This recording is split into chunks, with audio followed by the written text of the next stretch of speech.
Jade plant को lucky plant कहा जाता है और इसके पत्तियों का सूखना अच्छा नहीं माना जाता है, लेकिन सर्दियों में अक्सर इसकी पत्तियां पीली पड़ जाती हैं, सूखने लगती हैं या फिर कुछ इस तरीके से बेजान सी नज़र आती हैं। यदि उसे आप दबा कर देखेंगे तो अंदर बिल्कुल भी पानी नहीं भरा होगा, जबकि जेड प्लांट के जो लीव्स होते हैं वो मोटे होते हैं और फ्लैशी होते हैं। जेड प्लांट अभी सर्दियों में थोड़ा डोरमेंट में रहता है, लेकिन फरवरी में इसकी कुछ इस तरीके से नई नई शूट्स आपको देखने के लिए मिलेंगी। जेड प्लांट को अपने घर में आपको ज़रूर स्थान देना चाहिए, ज़रूर लगाना चाहिए। कटिंग से बहुत आसानी से ग्रो हो जाता है। ये क्रेसुला है। कई लोग क्रेसुला और जेड प्लांट को एक जैसा समझते हैं। देखिए, क्रेसुला जो पौधा है, ओवर वाटरिंग की वजह से इसकी पत्तियां भी पीली पीली हो जाती हैं। जेड प्लांट को अभी फरवरी में किस तरीके की फीडिंग हम देंगे जिससे कि आने वाले पूरी गर्मी यह पौधा बहुत अच्छे से ग्रो करता रहेगा।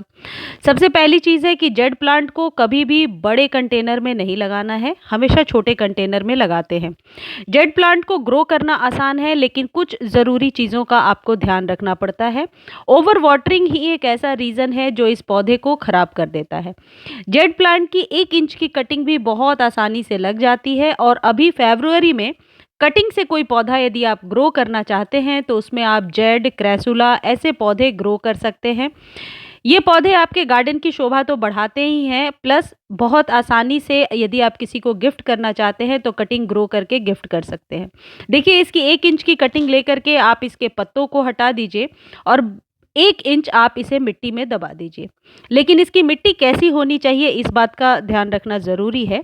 मिट्टी वेल ड्रेन होने के साथ साथ मिट्टी में वर्मी कंपोस्ट की मात्रा 20% ज़रूर होनी चाहिए। जब किसी पौधे को आप ग्रो करते हैं तो किसी भी प्रकार के कंपोस्ट को उसमें देना ज़रूरी होता है। वह नाइट्रोजन का एक अच्छा स्रोत होता है। इससे पौधे बहुत आसानी से बढ़त लेते हैं, बहुत आसानी से जड़ों का विस्तार करते हैं। दूसरी जो ज़रूरी खाद है वह है कैल्शियम।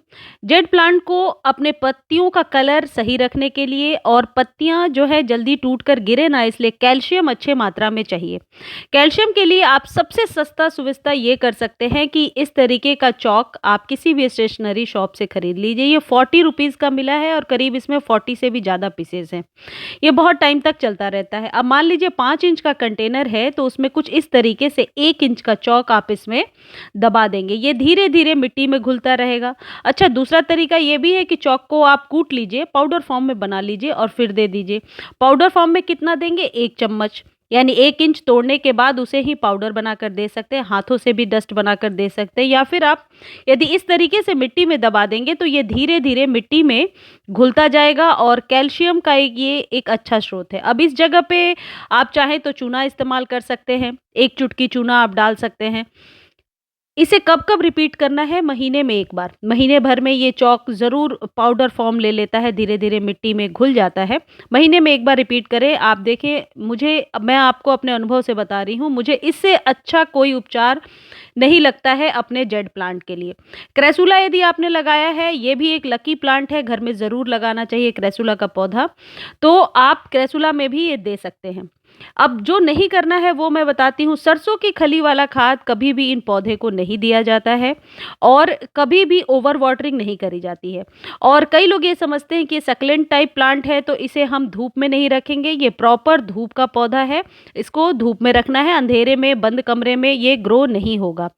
फिल्टर्ड सनलाइट भी नहीं, कम से कम 1 से 2 घंटे की सनलाइट चाहिए। दूसरा जो उपाय है वह है ये कॉफ़ी।